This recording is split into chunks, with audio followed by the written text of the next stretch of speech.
Okay, so here's most of the stuff you need to fluid foam or wool wax the underside of your vehicle, minus the cat that shows up every now and then.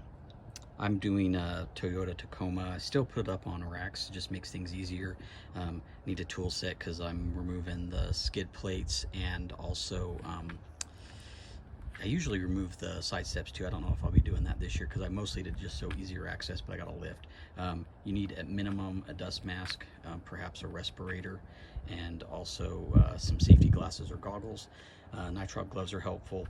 We're going through that stuff. So the Tyvek suit, unless you have clothes that you really don't care if you throw away after you're done using them, because you may end up covered in this stuff.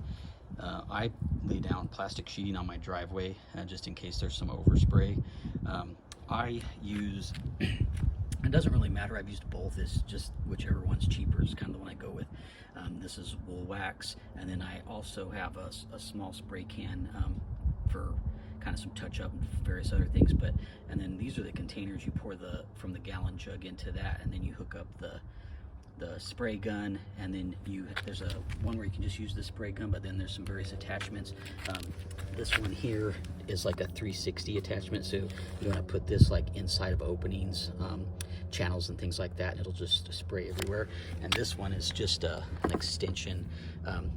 It's a straight, it's actually kind of a spray, but that one's good for kind of reaching up around things and stuff. And then just this one, if you don't have a lot of room, is pretty good. But yeah, you just fill these up a little ways and hook it up. The one thing that's not shown is air compressor and hoses. A higher volume air compressor is obviously a little more helpful, but I have done it with pancake compressor before too, and that will work. It's just running a lot, so you may need to let it cycle down every now and then before you finish. But I think, oh, and then some rags, but I think that's kind of everything I need, at least to get started.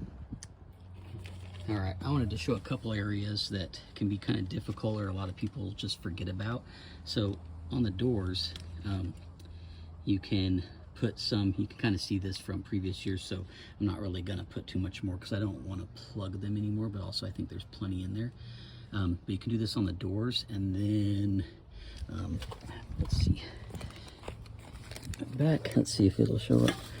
It's hard to see the spots, but the tailgate, let's see, I don't know if you can see them, down in there on the tailgate, there's some holes and openings that you can use. The best thing to use for that is they sell this attachment that attaches to that spray can, because it's got a tiny little thing, and that'll go right up in those openings, and you can put some fluid film in there. That's the thing I don't recommend doing every year, because I've been doing the tailgate, and the sun hits it, and then you end up with fluid film grease dripping out of your tailgate. So don't recommend doing it every year, but occasionally just check and see how things are looking.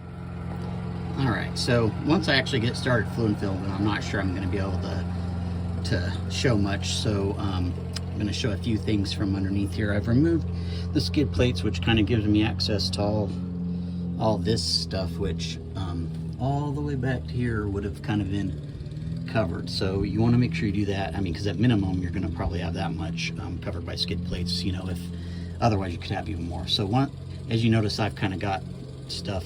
I will say, if you have other people work on your vehicle, or even if you work on your own, they're gonna hate this stuff, because anytime you're under here, this fluid film it gets all over everything. I'm hoping you can hear me okay. My neighbor's mowing his lawn.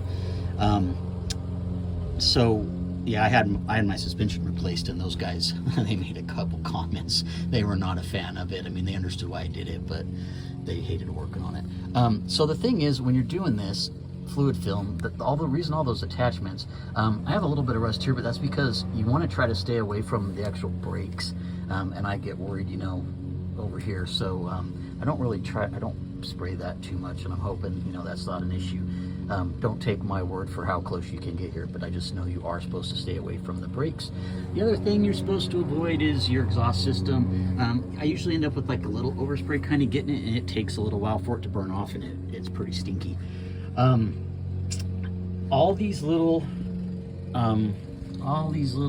openings, here, these guys here, all these cross beams, everything, that's what those attachments are for. you know, for getting up in there, because that's going to be, especially where I live, they salt the roads in the winter. So that's where that stuff's going to end up going, and it's, you know, it's going to be hard to get to. I wanted to show a couple other things too. So over here, this is, you know, on the side. So those are the side steps. Like I said, I normally take them off, but I got a little bit of a lift, so I'm not going to worry about it this year. Eventually, I hope to get sliders. But you see that? I'm going to try to, I'm not there, but that guy, right there, focus on my finger, but you see the little plug. You'll have those underneath, and you can pull those out and put a little bit of fluid film up in there and then reinsert them. So that's another thing you want to get. I usually soak my leaf springs, so I have a new leaf pack, so I'll be having to soak those really good this year. I do the leaf springs. I do the coil springs too, which sort of does overspray on your shocks, which can be bad because I think I had some shock issues, but they couldn't tell if they were leaking because they had fluid film on them. I also make sure I get my hitch pretty good. I have a little bit of rust from rubbing and wear on that, so I try to treat it and like get it cleaned up and use a rust converter.